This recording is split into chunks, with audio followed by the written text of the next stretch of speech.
नमस्कार मंडळी, मी क्रांती रेडकर वानखेडे तुमच्या सगळ्यांचं मनापासून स्वागत करते या शब्द सुरांच्या सुरेल कार्यक्रमात, ज्याचं नाव आहे महफिल. तर मंडळी, आता फेटे उडवायला, शिट्ट्या वाजवायला सज्ज व्हा. सुरेखाताई आजही आपल्या सोबत आहेत. त्यांच्याशी आपल्याला अजून खूप गप्पा मारायच्या आहेत आणि खेळ पण खेळायचे आहेत. तर आता आपण सुरुवात करूया आपल्या आजच्या ह्या महफिलीला. 20व्या शतकामध्ये लावणीचे फड महाराष्ट्रात रंगत असताना लावणी ही एका विशिष्ट वर्गापुरती मर्यादित आहे असा समज असताना सामान्य माणसाच्या हृदयापर्यंत लावणी पोहोचवण्याचं काम ज्या चित्रपटाने केलं तो म्हणजे पिंजरा. एक से एक लावणी गीतांनी बहरलेला हा चित्रपटाच्या माध्यमातून लावणी घराघरामध्ये पोहोचवण्याचं श्रेय ज्यांना जातं ते ह्या चित्रपटाचे दिग्दर्शक व्ही शांताराम, गीतकार जगदीश खेबुडकर आणि संगीतकार राम कदम यांना. ऐकूयात या चित्रपटामधली एक बहारदार लावणी. ही लावणी आपल्या समोर सादर करण्यासाठी येते आहे राधिका पवार.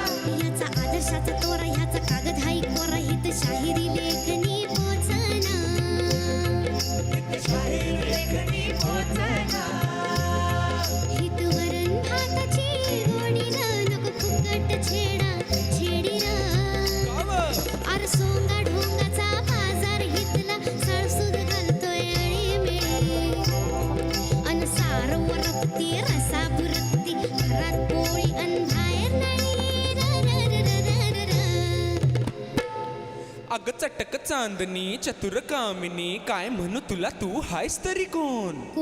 भय भय कोण? छबीदार छबी मी तुऱ्यात उभी, छबीदार छबी मी तुऱ्यात उभी, कशी चांदणी चमचमना भी. अहो राजेबा गावात होईल शोभा, ही वागना बरानवा. अहो राजेबा गावात होईल शोभा, ही वागना बरानवा. अहो राजेबा गावात होईल शोभा, हे वागना बरानवा.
राधिका, कसली गोड आहेस ग तू.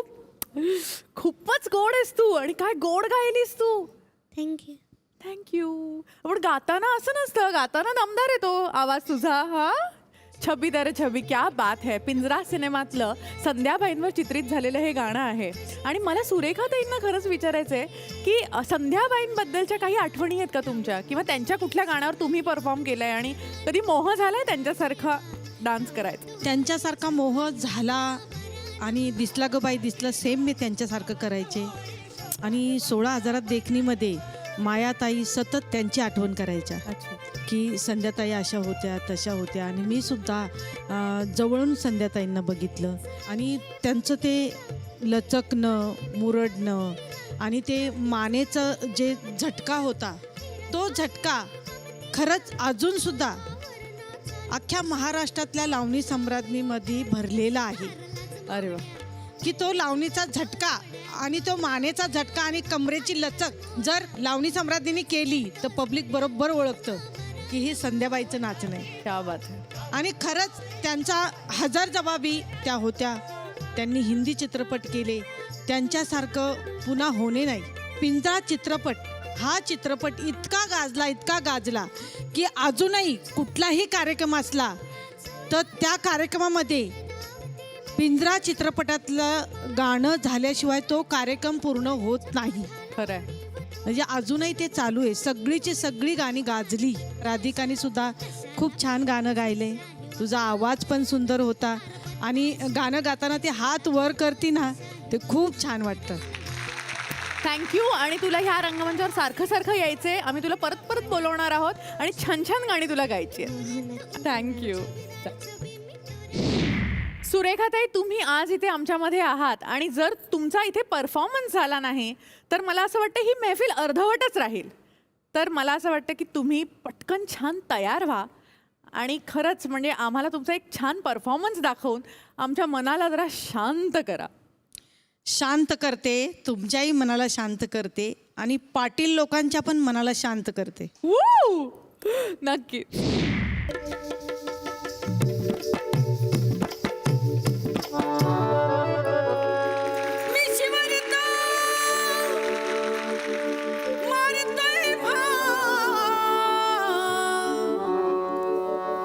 कानात भाया मस्त गुलाब आजकाल पाटलाचा ह्या गावच्या पाटलाचा लई रुबाब बाई लई रुबाब आजकाल पाटलाचा लई रुबाब बाई लई रुबाब पोलीस पाटलाचा लई रुबाब बाई लई रुबाब.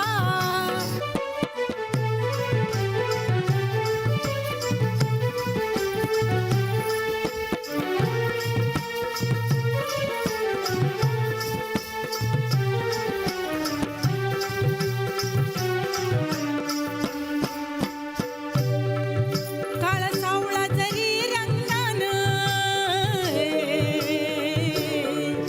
काळा सावळा जरी रंगानं लांब रुंद दिसतो अंगानं लांब रुंद दिसतो अंगानं ऊसाचा पैका फुगलाय खिसा ऊसाचा पैका फुगलाय खिसा आल्या गेल्यांचा नाही विचार. काय पाटील बरं आहे ना हा. आजकाल पाटलाचा ह्या गावच्या पाटलाचा लई रुबाब बाई लई रुबाब आजकाल पाटलाचा लई रुबाब बाई लई रुबाब पोलीस पाटलाचा लई रुबाब बाई लई रुबाब.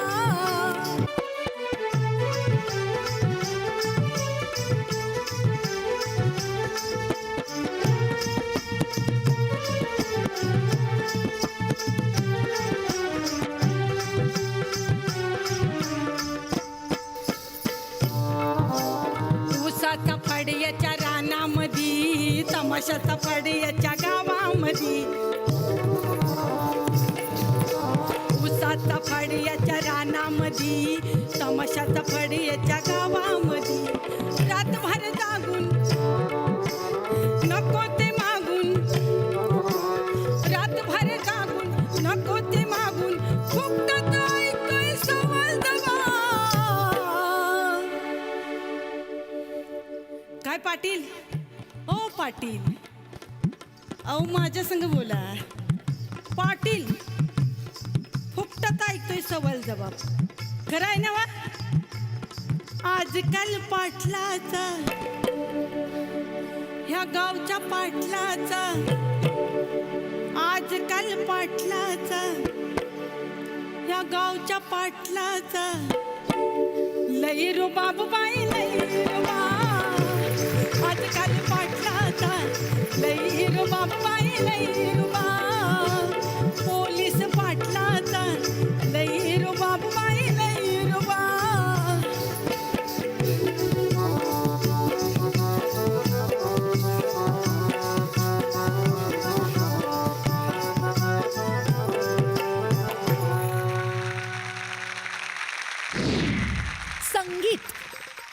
संगीत म्हटलं की लता मंगेशकर हे नाव घेतल्याशिवाय त्या शब्दाला पूर्ण अर्थ प्राप्त होतच नाही. लता दीदींनी आपल्या आवाजाने अख्ख्या जगाला संमोहित केलंच, तसंच त्यांनी त्यांच्या संगीत रचनेने सुद्धा अनेकांना भुरळ घातली. मराठा तितुका मेळवावा या चित्रपटामध्ये आनंद घन अर्थात लता मंगेशकर यांनी संगीतबद्ध केलेली आणि खास विनंती खातर शांता शेळके यांनी गीतबद्ध केलेली ही आपली पुढची लावणी रेशमाच्या रेघाने. ही लावणी सादर करण्यासाठी आपल्या समोर येते आहे सावनी रवींद्र. अहो येता जाता धक्का काहू मारता अन नक्षीदार पदराला होत काहू लावता.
हात नगलाव माझ्या साडीला रेशमाच्या रेखाने लाल काळ्या धाग्याने कर्नाटकी कशीला मी काढीला. हात नगलाव माझ्या साडीला कर्नाटकी कशीला मी काढीला. हात नगलाव माझ्या साडीला. सावनी क्या बात है. थँक्यू. दरवेळीप्रमाणेच तू ह्या वेळेस सुद्धा एक धमाकेदार परफॉर्मन्स दिलाय. अतिशय सोज्वळ अशी लावणी तू सादर केली आहेस आणि ह्या लावणीची एक खासियत आहे आणि तो ट्रिव्हिया तू आम्हाला शेअर केलास बॅकस्टेज आणि तो मला आता माझी इच्छा आहे की तू सगळ्यांना सांग. लावणी असं म्हणतात की एकेकाळी फक्त पुरुषांनीच त्याचा आनंद घ्यावा असं म्हणलं जायचं. पण इथे सुरेखाताई उपस्थित आहेत, त्यांनी खरं तर तो ट्रेंड बदलला. त्यांची लावणी असंख्य महिला मोठ्या संख्येने येऊन बघतात. तर तसंच ही लावणी ही 3 महिलांनी तयार केलेली आहे. म्हणजे लिहिली आहे शांताबाई शेळके यांनी, संगीत दिलं आहे आनंद घन म्हणजेच लता मंगेशकर यांनी, आणि गायलं आहे आशाताईंनी. त्यामुळे ही 3 महिलांनी बनवलेली अशी ही सोज्वळ सालस अशी लावणी. क्या बात है. वुमन स्पेशल अशी ही लावणी आहे. मला सांगा सुरेखाताई, ह्या सोज्वळ लावणीबद्दल तुम्हाला काय म्हणायचं आहे? ही लावणी खूप सुंदर आहे आणि ह्या लावणीचे शब्दसुद्धा सुंदर आहे. शांता शेळके यांनी लिहिलेली लावणी आहे ही. काय ह्या लावणीचं सोनं करून टाकले खरंच.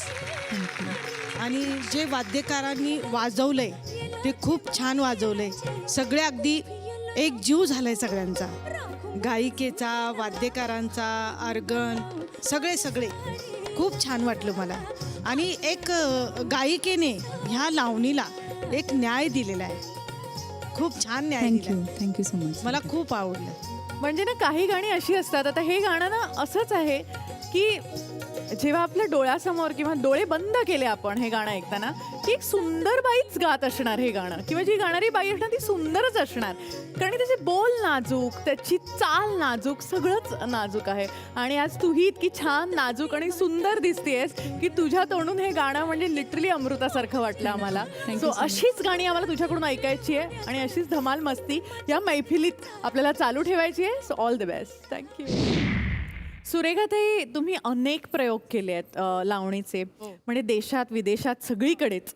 आणि अनेकदा मी सुद्धा ऑडियन्समध्ये बसून तुमचे परफॉर्मन्सेस पाहिले आहेत आणि खूप एन्जॉय केले आहेत. आणि खरं तर म्हणजे मी आणि माझ्या सगळ्या आम्ही मैत्रिणी तुमचा परफॉर्मन्स आता सुरू होणार म्हणून विंगेत येऊन उभ्या राहायचो.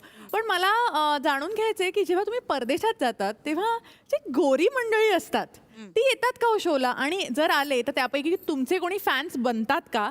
आणि अशी कोणी मंडळी तुमच्याशी गप्पा मारायला किंवा इंटरव्ह्यू घ्यायला वगैरे कधी आले? अमेरिकेमध्ये ज्यावेळेस आम्ही गेलो, सुधीर भट, हां, गोपाळ आलगिरी आणि आम्ही 30 कलावंत, अर्चना जोगळेकर यांच्या शिष्य होत्या. आणि त्यावेळेस शो आमचा 6चा होता. त्या शोला माधुरी दीक्षित होत्या आणि बरेचसे हिरो लोक पण होते, राजकारणात ते बरेच लोक होते. 7,000 प्रेक्षक होता मेडिकेन स्क्वेअरमध्ये. तिथे मी आशुक माशुक नार नाशिकची, परत झाल्या तिन्ही सांजा, कारभारी दमानं, ह्या सगळ्या लावण्या मी सादर केल्या तिथं. आणि अक्षरशः लोक माझी फॅन झाले तिथे. म्हणजे मला इतकं लोक डोक्यावर घेतल्यासारखं, म्हणजे आतमध्ये येऊन त्यांनी मला इंग्लिशमधनं विचारायचे. मग माझ्याबरोबर ज्या मुली होत्या तर त्या मला समजून सांगायच्या की ताई त्या अशा म्हणल्या, त्या तशा म्हणल्या, ते सगळं सांगायच्या. तर त्या लोकांचा इतका रिस्पॉन्स आणि इतकी पेपरबाजी अमेरिकेत झाली, शिकागो आणि न्यूयॉर्कमध्ये. म्हणजे मला एक ह्या लावणीने माझ्या कुटुंबाला, माझ्या जीवनाला आणि माझ्या गरिबीला एक मोठी कलाटणी दिली की प्रत्येक लावणी सम्राज्ञी म्हणा, एखादी कलावंत जी घडत असेल तर तिने खरंच कष्टाने या कलेकडे बघावं आणि ह्या कार्यक्रमांकडे बघावं. मैफिल हा कार्यक्रम या ठिकाणी साजरीकरण चालू आहे असं आमच्या टायमाला नव्हतं. आमच्या टायमाला ओपनली शो असायचे. ओपनली म्हणजे महोत्सव वगैरे असे असायचे, पण असे चॅनलचे शो नसायचे. बरोबर. फक्त दूरदर्शन असायचं. बरोबर. त्या दूरदर्शनला मी भरपूर कार्यक्रम केलेले, पण असं स्टेज त्यावेळेला पण लेडी स्पेशल शो पण असायचं का? माझं स्वतःची कल्पना आहे ती. पण तिथे कशा बायका एकदम खुलून असतात का, एन्जॉय करतात? म्हणजे अक्षरशः माझ्या जीवनातला एक संक्रांत सण हा मला खूप धार्जिन आहे. संक्रांतीच्या दिवशी मी एक कल्पना केली. एक बाबा पठाण म्हणून आमचे निर्माते होते, ते आणि मी, आपण संक्रांतीच्या दिवशी असा कार्यक्रम ठेवू की लेडीजला एक गजरा, शिट्टी, आणि मुलगी लेडीज आत आली की 2 मुली गेटवर थांबवायच्या आणि लेडीजच्या हातात शिट्टी, गजरा आणि तिळगुळ द्यायचे. क्या बात आहे. आणि मोठी परात केली याची तिळगुळाची. आणि स्वतः मध्यंतरामध्ये झाल्या तिन्ही सांजा ह्या गाण्याला मी थिएटरमध्ये उतरले आणि सगळ्या लेडीजला मी अख्ख्या गाण्यामध्ये तिळगुळ वाटले. आणि अक्षरशः त्या दिवशी माझा पहिला दिवस की नटरंगी नारला बुकिंग नव्हतं, लावणी बदनाम होती ना. नटरंगी नादला त्या दिवसापासून बुकिंग वाढलं. ते अख्ख्या महाराष्ट्रात अमेरिकेपर्यंत हाऊसफुलचे बोर्ड लागले सतत 2006 सालापर्यंत. तर अक्षरशः ह्या लावणीने मला भरपूर काय दिलेलं आहे. सुरेखाजी, मी स्वतः तुमची खूप मोठी फॅन आहे, कारण की मी तो एक अनुभव घेतला आहे जेव्हा तुमच्याबरोबर निळू फुलेंनी परफॉर्म केलेलं आणि खुर्च्या तुटायच्या बाकी होत्या. मी होते त्या शोला, लोक वेडी झाली होती. I still remember. पण कसं असतं की हा एक अख्खा प्रवास असतो, ही एक अख्खी जर्नी असते. या जर्नीमध्ये खूप उतार चढाव सगळंच येत असतं. तुमच्या आयुष्यात असा कुठला लो पॉईंट आलेला का की एका क्षणी वाटलं हे सोडून द्यावं सगळं, दुसरं काहीतरी काम बघावं आणि मला नाही शक्य आहे, हे मला नाही करायचं आहे, असा कुठला पॉईंट आलेला? असा एक पॉईंट आला होता ज्यावेळेस लता सुरेखा पुणेकर ह्या नावाने तमाशाचा फड होता आणि एक पोली तंबू होता आमचा. बाकी तमाशांचे 2 पोली असायचे. तर डांग समदाना ह्या गावी सामना होता. शंकर कोचुरे आणखीन 2 तमाशे होते. त्यांच्या तमाशाला बुकिंगच नाही झालं आणि आमचा तंबू हाऊसफुल झाला. त्यावेळेस आमचे जे लेबर काम करणारे होते ना, ते गेटवरती होते, म्हणजे गल्ल्यावरती. तर त्या गल्ल्यावरती त्या तमाशावाल्यांनी, ते कोण होते ते माहीत नाही आहे, ते आले आणि आमच्या पोरांना मारलं आणि ते त्यांना उचलून अक्षरशः पाठीमागं आणलं. तर आम्ही रडत होतो दोघी बहिणी खूप. पाठीमागे आमच्या रावटीच्या पाठीमागे 200 फुटाची दरी होती आणि त्या दरीच्या वरती आमचं स्टेज आणि तंबू आणि रावठ्या लागलेल्या होत्या. तर त्यांना गाडीत टाकलं. त्या लेबर काम करणं, ते बेशुद्ध पडला होता, त्याला मारलं तो. आणि ड्रायव्हरनी त्यात एक ढोलकीवाला बसला, त्याला दवाखान्यात न्यायचं म्हणून, मरतो की काय भीती वाटत होती. तो मेला तर आमच्यावरच आला असता. बरोबर. त्याला गाडीत टाकलं आणि ड्रायव्हरने गाडी रिव्हर्स घेताना त्याच्यामध्ये 4 माणसं होती. एक तो पेशंट, एक ढोलकीवाला, अजून एक माणूस होता आणि एक ड्रायव्हर. त्या गाडीने अक्षरशः 200 फुटाच्या दरीमध्ये पलटी खाऊन 4-10 पलट्या खाल्ल्या असं मी तर म्हणते. 200 फुटाच्या दरीत त्यांनी अशी करत गाडी खाली गेली. तर आम्हाला वाटलं ही 4चे 4 मेले, पण तसं नाही झालं. आमचं नशीब चांगलं की कुणाच्या पायाला लागलं, डोकं फुटलं, असं बरंच काय झालं. मग त्या रात्री गावकऱ्यांनी लगेच एक जीप गाडी काढली आणि सटाणा ह्या गावी नेलं. तर त्या सटाणा गावामध्ये त्यांना ॲडमिट केलं. तर बऱ्याच गाववाल्यांचं म्हणजे काय म्हणणं होतं, त्या ठिकाणी देव आहे, मसोबा आहे, तुम्ही आल्याबरोबर तिथं नारळ फोडायला पाहिजे होता, नाही फोडला म्हणून तुम्हाला हा त्रास झाला. बरोबर. तर अक्षरशः ते लोक चालत आले, पण गाडी 2-3 बैलगाड्या, ट्रॅक्टर लावावा लागला, तेव्हा ती गाडी वरती आली. मग तिथून विचार केला की हे करायचं नाही, तमाशा बंद करायचा. मग तमाशा बंद करून पुण्यात राहिलो आम्ही दोघी बहिणी. मग ऑर्केस्ट्रा, लावणी हा प्रकार आम्ही करायला लागलो. 50 रुपये, 100 रुपये, 150 रुपये असं पेमेंट मिळायचं. असं करत करत मग लावणीचा कार्यक्रम 1998ला मला मुंबईमध्ये बोलवलं. यशवंतराव चव्हाणला, प्रमोदजी नवलकर, अनिल देशमुख यांनी पत्र दिलं मला. मग त्या लावणी महोत्सवात मी भाग घेतला. पारंपरिक लावण्या पण गायल्या. या पिकल्या पानाचा या रावजी, त्याच्यावरच मी उभी राहिले. आणि मग लावणी अंगाने मी महाराष्ट्रामध्ये पॉप्युलर झाले. आणि तमाशा हा तेव्हा खूप म्हणजे खूपच वाईट वाटलं होतं की नाहीच करायचं हे. पण लावणी ह्या अंगाने मला खरंच माझं ह्या कलेनी की मी तिची खूप सेवा करते आणि करील आणि करत आले. तर ह्या लावणीने मला एक लावणीचं स्टेज मिळवून दिलं. तर मी त्याच्यामध्ये खुश आहे. खरंच मला खूप आनंद वाटला. नाही, खरंच आहे, कारण की लावणी ही आपल्या महाराष्ट्राची लोककला आहे आणि ती कुठेही मरू नये ह्याच्यासाठी तुम्ही सगळ्या ज्या कलावंत आहात तर तुम्ही झटत असता. आणि ऑल महाराष्ट्रामध्ये लेडीज शो अजूनही हाऊसफुल आहेत माझे. खरंच म्हणजे फक्त जोरदार महिलांसाठी. आपण टाळ्या वाजवल्या पाहिजेत सुरेखाताईंसाठी आणि ह्या तमाम ज्या लावणीच्या नर्तिका आहेत त्यांच्यासाठी, कारण की आज त्या आहेत म्हणून आपली ही लोककला जिवंत आहे आणि कुठेतरी आपली संस्कृती आपणच जपली पाहिजे. आणि ऑथेंटिक लावणी आणि ज्याला कुठेही म्हणतो ना आपण की जी खरी अदाकारी काय असते, ज्याला खरी कला म्हणतात, ती ही लोक सादर करतात. आणि मला खूप खूप तुमचं कौतुक आहे. आणि मला एकच आता माझी एक छोटीशी शेवटची रिक्वेस्ट आहे. शेवटची नाही म्हणणार कारण मी तुम्हाला अजून त्रास देणार आहे, पण जो परफॉर्मन्स तुमचा बघायला दूर दूरहून लोक येतात, या रावजी बसा भाऊजी आणि बाण हे आम्हाला खरंच बघायचं आहे. ह्याची छोटीशी झलक आम्हाला तुम्ही दाखवू शकाल का? दाखवते ना. मला सुद्धा आवडेल, कारण ह्या लावण्यांवरती माझा खूपच जीव आहे. दुसरं कुणी जरी गायला लागलं तरी मला त्याचा खूप आनंद होतो, कारण ह्या लावणीने मला घडवलंय. या रावजी तुम्ही बसा भाऊजी, या रावजी बसा भाऊजी, कशी मी राखो तुमची महरजी. बसा भाऊजी, वळख जुनी धरून मनी, वळख जुनी तुमची धरून मनी, काय करू सांगा मी महरजी. बसा भाऊजी, तुम बघून डावा डोळा झाकला, तुम बघून डावा डोळा झाकला. पडदा राजेचा, पडदा राजेचा, पडदा राजेचा लाजेचा फेकला, पडदा राजेचा लाजेचा फेकला, पडदा राजेचा लाजेचा फेकला.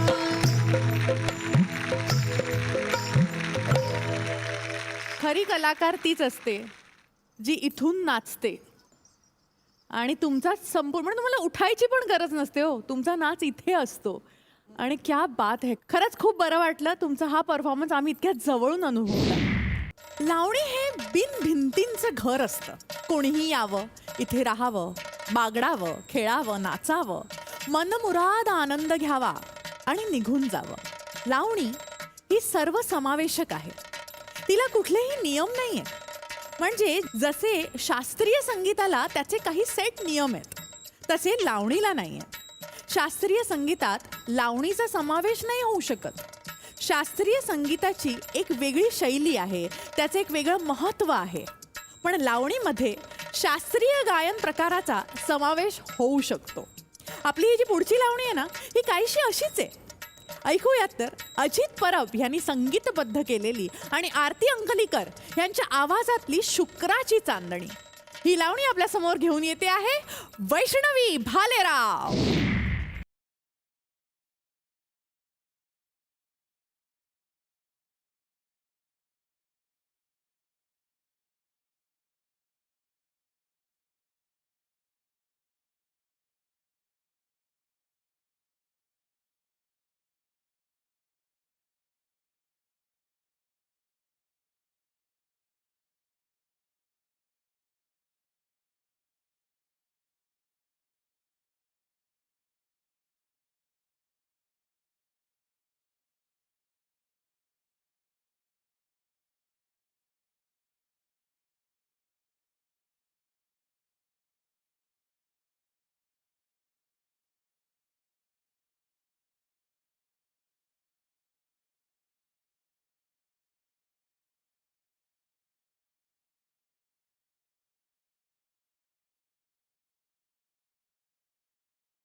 आरतीताई खरं तर माझ्यापेक्षा वयाने खूप मोठ्या आहेत, पण तिला मी माझी मैत्रीण समजते आणि माझी खूप गोड मैत्रीण आहे ती.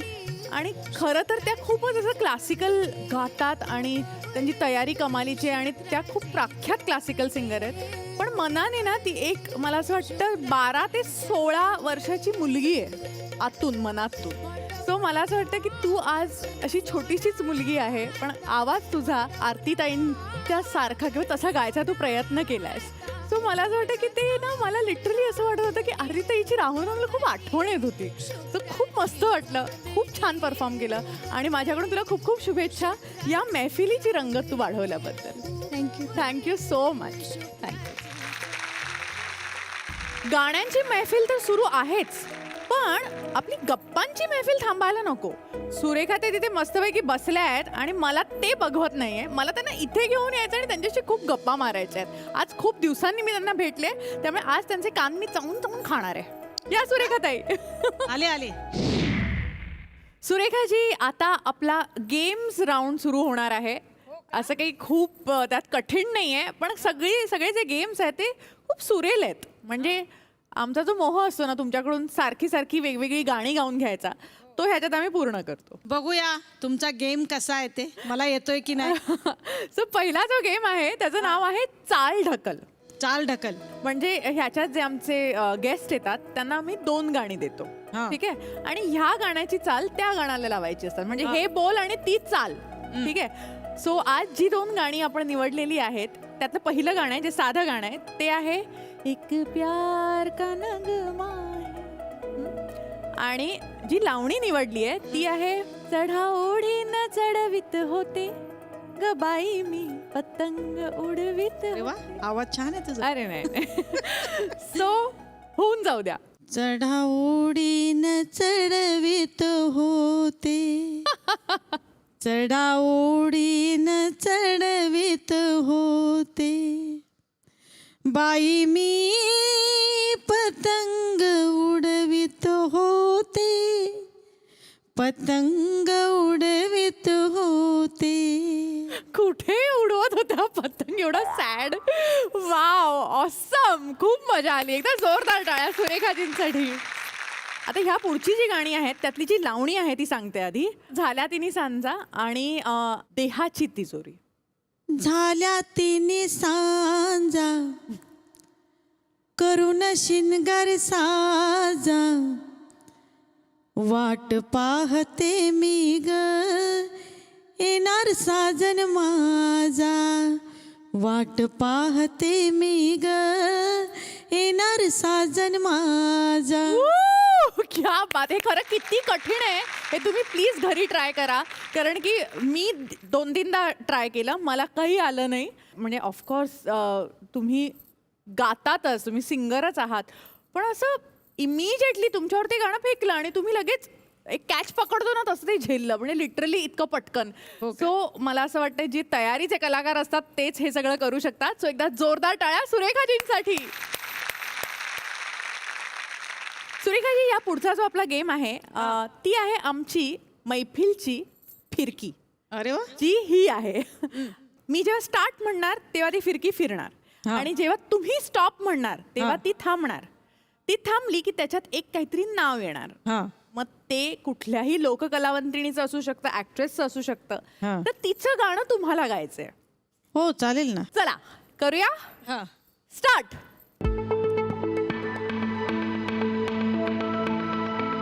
स्टॉप. मधु कांबीकर. खूप आवडतंय मला ते गाणं आहे. भरलं आभाळ पावसाळी पावना ग, भरलं आभाळ पावसाळी पावना ग, श्रावणाचं ऊन मला झेपेना बाई ग, श्रावणाचं ऊन मला झेपेना बाई ग, श्रावणाचं ऊन मला झेपेना. म्हणतो ना एक मध असतो, मध, तो कुठल्याही गोष्टीवर टाकला की ती गोष्ट अशी मधाळ आणि गोड होऊन जाते. तर तुमचा जो आवाज आहे ना तो मध आहे, मधाळ आवाज आहे तुमचा आणि तो असं कानात पडला तरी असं होतं. वा वा, क्या बात आहे. थँक्यू. परत फिरवूया फिरकी. हो. Yes, so start.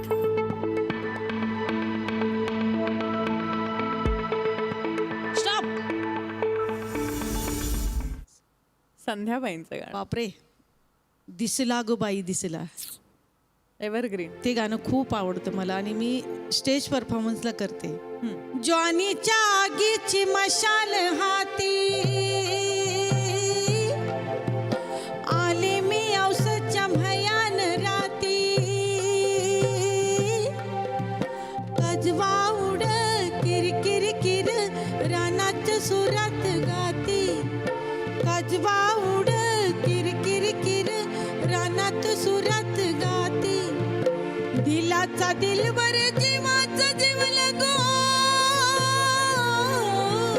दिलाचा दिलवर जीवाचा जीवला ग, कुठं दिसना मला ग बाई बाई, कुठं दिसना मला, इथं दिसना तिथं दिसना, इथं दिसना तिथं दिसना, शोध कुठं शोध कुठं शोध कुठं, दिसला ग बाई दिसला, दिसला ग बाई दिसला, मला बघून गालात हसला ग बाई हसला, मला बघून गालात हसला ग बाई हसला. क्या बात है. खरंच असं वाटत होतं ना तुम्हाला थांबवूच नाही, हे गाणं असंच सुरू राहू दे. हो का? मला असं वाटतं की तुमची ही जादू आहे आणि ह्या गाण्याची सुद्धा ही जादू आहे की हे अजरामर संगीत आहे जे करून ठेवलेलं आहे. आता आपण या भागाच्या शेवटाकडे आलेलो आहोत. सुरेखाताई, मी तुम्हाला इथे यायची विनंती करते. आलेच. सुरेखाताई, तुम्ही खरंच या मैफिलीत जान ओतली हो का? आणि खूप खूप खूप मजा आणली. म्हणजे म्हणतो ना आपण की काही गोष्टी किंवा काही मैफिली संपूच नाहीत, अशातली ही मैफिल रंगली. पण काय करणार, शेवटी सगळ्या चांगल्या गोष्टींचा शेवट हा ठरलेला असतोच. तसं आजही आपल्याला ही मैफिल इथेच थांबावी लागणार आहे. पण मला तुम्हाला परत भेटायचंय ह्याच रंगमंचावर आणि तुमच्याकडून अजून खूप काही गोष्टी जाणून घ्यायच्या आहेत. मला आहे ना ह्या मैफिलीच्या बाबतीत एक सांगावंसं वाटतंय. एक जुना काळ होता, म्हणजे खूप वर्षापूर्वीचा नाही, एक 25-30 वर्षापूर्वी घरामध्ये अशा पेटी वाजून जुन्या लेडीज गाणं म्हणायच्या, काही लोक येऊन बसलेली असायची, त्याला पण मैफिल म्हणायची. हे मला आठवलं म्हणून मी बोलते. मला खूप म्हणजे आवडतं की लेडीजनी पेटी वाजवावी. अशा भरपूर मैफिली होत असतात आणि अशा मैफिली जास्त करून नारायणपेठेमध्ये सुद्धा असायच्या. अच्छा. आणि अजून सुद्धा आहेत. तर मला ती आठवली म्हणून तुला सांगावंसं वाटलं. थँक्यू सो मच सुरेखाताई, इथे तुम्ही आलात आणि आमच्या या शोची शोभा वाढवली. Thank you so much. थँक्यू मैफिलच्या पूर्ण टीमकडून. थँक्यू. शब्दसुरांच्या या मैफिलीतला संगीताचा हा महोत्सव असाच सुरू राहणार आहे. असेच अनेक फड गाजणार आहेत, मैफिली रंगणार आहेत, बैठकी सजणार आहेत आणि संगीत म्हटलं की दाद देणारा प्रेक्षक हा महत्त्वाचा असतो. अशीच आम्हाला दर आठवड्याला दाद देत राहा आणि आपण सगळे मिळून ही महफिल अशीच रंगवत राहू. आजच्या भागात इथेच थांबूया. भेटूया पुन्हा पुढच्या आठवड्यात एक नवी महफिल अनुभवायला. अर्थात पुढच्या आठवड्याची आपली खासियत असणार आहे तुमच्या आमच्या मनाचा ठाव घेणारी रोमॅन्टिक गाणी. भेटूयात तर मग पुढच्या आठवड्यात आपल्या सगळ्यांच्या लाडक्या कार्यक्रमात, ज्याचं नाव आहे महफिल.